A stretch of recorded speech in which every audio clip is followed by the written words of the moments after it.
Hey everybody, what's going on? Your host AMF1534 here.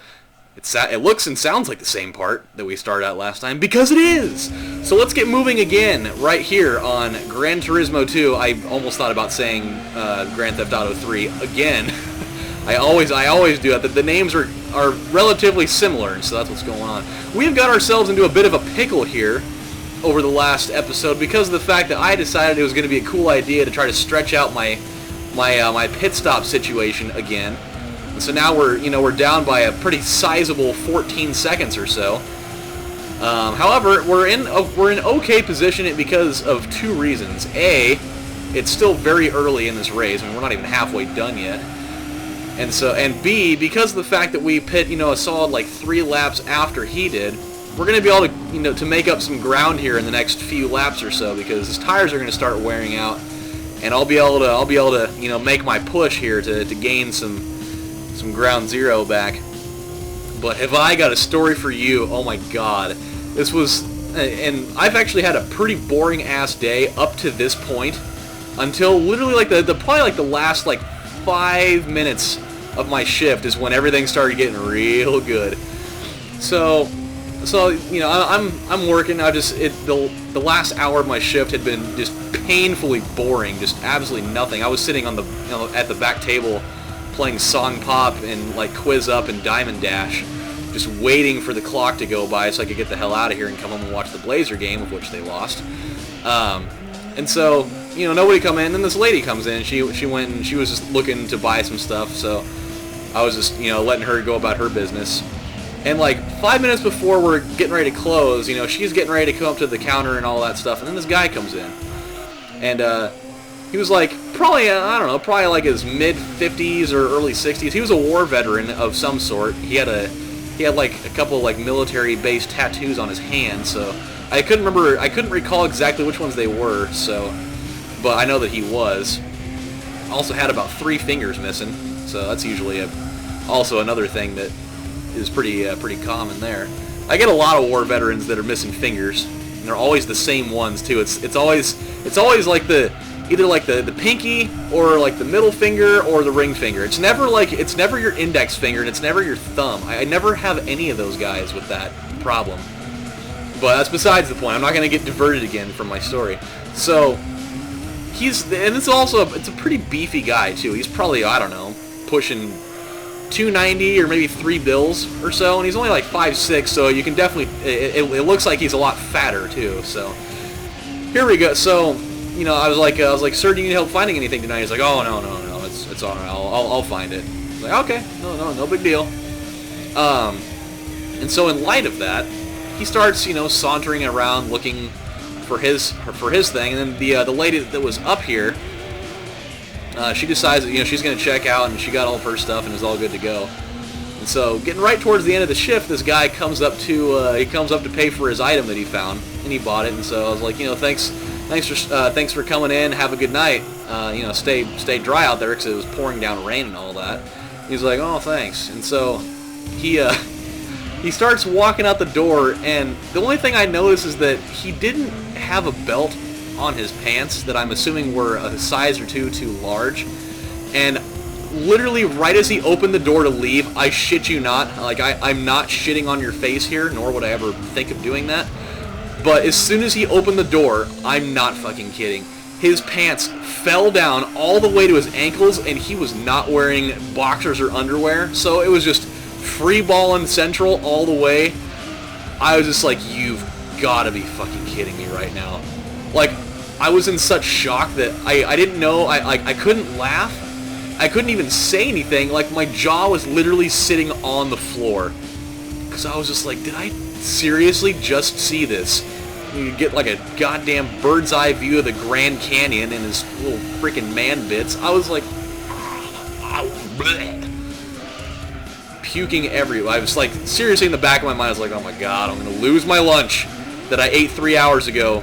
So disgusting. How does that even happen? What people decide that it's just a great idea, especially, if you know that your pants are a little bit big, why in the fuck would you not wear a belt? Like, what was his giant aversion to wearing a belt? It's like there's no way that you don't know that your pants are starting to fall off. Like, anytime that's ever happened to me, where, like, my pants are starting to sag down, it's like, I fucking know. I know that these things are, you know, a little bit fitting a little bit loose on me right now, and you pull the damn things up. I don't care if you've only got 7 fingers or not.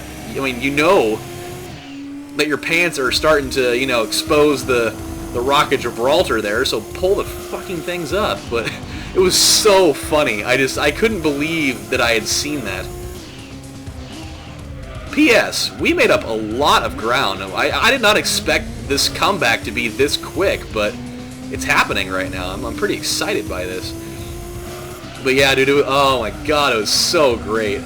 I mean, I see and talk to a lot of very interesting people on a regular basis in that store, but never in my days have I seen a guy's pants just literally fall all the way off down to his ankles, right down to the old slip knot. I was just like, oh, so rich.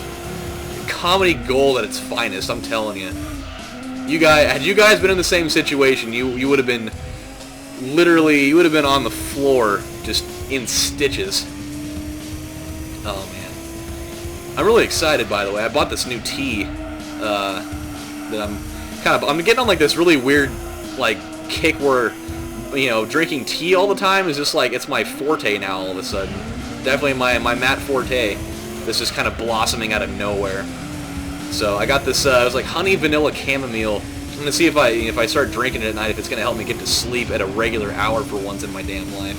This entire like last week and a half, I've been going to bed at like 3 or 4 o'clock in the morning, which normally wouldn't really bother me, but because of the fact that I'm still not really 100% as far as health goes, it's kind of starting to piss me off. Like I've been dying to get some sleep, and now all of a sudden it's like, it used to be as like, well, you know, I want to be able to stay up later, and now all of a sudden it's like, God, I'm sick and tired of being awake right now. I just want to lay down in bed and just call it a day. But that is just not the case. I feel better than I did yesterday. Yesterday I just felt like a pure bag of Indian food covered in, you know, deer hair on fire covered in baby piss. That is how I felt yesterday. I'm just assuming that when you light Indian food on, you know, when you light it on fire, that it probably smells really weird. Especially, you know, in combination with a bowl of deer hair and, you know, being slathered up in baby piss. So, you know, because baby piss is a completely different entity from regular piss. It's just something else. Well, this is literally everything I could have hoped for. Like, this is everything that I wanted to have happen in this episode. I was looking to, you know, shave away at that big ass lead that, you know, Mr. whatever fucking car that was ahead of me. I was really looking to dig into that a little bit, and it looks like I have, which is going to be great because he's still going to have to hit the pits before me. So maybe I can build up a really big ass lead that I can take from the cradle to the grave with me. There we go. I'm also hoping that this Chicago and San Antonio game will have a very low-scoring third quarter, but it's not looking like it's going to be. So, well, actually, you know what? It's not too bad. As long as I think it was like 45 points or fewer is what I bet on, and there's 3 minutes left. So, hopefully they'll slow the fuck down. And, you know, so I already had my streak ruined today. I was, you know, sitting on 7-1 for this month overall for my ESPN streak for the cash, and all of a sudden it's like, oh, fuck you. We're just going to ruin your life and mess it up just because we know what things you like to pick. I picked Georgetown over Villanova. I mean, that by every stretch of the imagination should have been a no-brainer. I mean, Georgetown is like 25-3 or something like that. 24-3. I don't even 20. Yeah, whatever it was. They were something in 4 or something in 3, and Villanova was like 19-11 or something like that. So it's like, you mean to tell me that? And you know, I get it. It's college basketball. Anything can happen. But when you're an elite top 5 team, I mean, fucking win your damn game. You should not lose to a team that's lost 11 other times, all of which to teams that were worse than you. It's my luck though. I mean, I've never had a really spectacular month in this game yet. I mean, the best month that I had probably was like one of the first months I tried playing it, where I went like 28 and 11. And then every month after that, it's been like, oh, you're gonna go 34 and 37, or 42 and 39, or 27 and 38, or all these really shitty ass months. I just want to have like one good month. I just don't know how these people go like, you know, 63 and 4. It's like, where the hell are you getting this inside info about this shit? It's like, how are you so good at predicting these things? All right, we're distancing ourselves between him now. This is good. This is exactly what I needed. All the way, all the goddamn way. Jingle all the way home. Don't you dare make that. Damn it! They made it. I didn't want them to make it. If I'm not careful, I'm not gonna win this damn thing. Holy shit! We are really spacing it right now. This is good. I'm trying to remember what exactly when it is that that our guy hit the pits last. I don't know if that's him or not. I guess I'm gonna find out here pretty soon. Although I'm not really sure. I don't even know if I can even see him back there. I can't. So now I'm a little bit out in the dark, knowing when it is that I'm gonna have to do this. I think I'm probably gonna I'll take the pit. I think at lap 30. I think that'll be a satisfactory place for me to do that, because that way I won't start like losing increments of my lead. Because if I start trying to stretch it out too much, I'm gonna end up going into orange again, and then I won't have good enough grip to be able to actually like make it sufficiently into this thing. So I think we're gonna be all right if we just if we stay the course here. Oh boy, there we go. I really hope that's him that pit back there, because that would be a monumental lead for us to have going into this section. But even if it's the other guy, I mean, we're still going to be in good shape, because we're just going to be, because I said so. Oh god, I'm getting to that spot where my throat's starting to hurt again. It's what happens. I really feel for some other guys out there that continually, you know, film videos when they're sick. I know Kikoskia does that a lot. He seems like, and he may not be, but I swear to God that guy has filmed every damn video with some type of like allergy, because he's always sniffling and whatnot. So I have the utmost respect for that guy, because it's hard for me to talk right now. I get to that point where my throat's all, you know, fucking like woodshop class status right now. Okay. You know, yeah, I think I'm gonna hit it at lap 30. So as soon as I get done with this lap, I'm gonna hit the shits, and by the shits I mean the pits. Come on, there we go. God, I hope so badly that he's that guy that's just about to come around that corner. Oh, hold on a sec here, guys. I'm taking a phone call. So hold your bejevits. Yeah, hello. Hello? Hey, what's going on?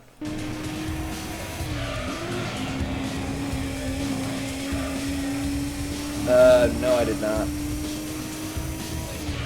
Yeah, sounds pretty good. Well, you know me, I'm pretty plain when it comes down to that. Just, you know, cheese.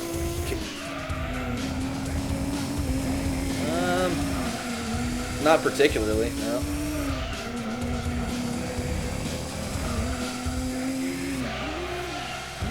Fries would be pretty good, actually. The crinkle ones are fine.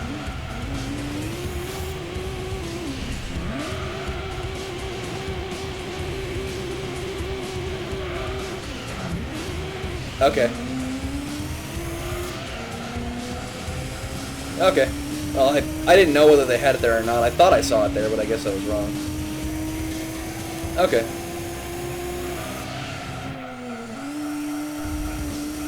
Okay. Alright, I'll see you then. Okay. Okay, bye.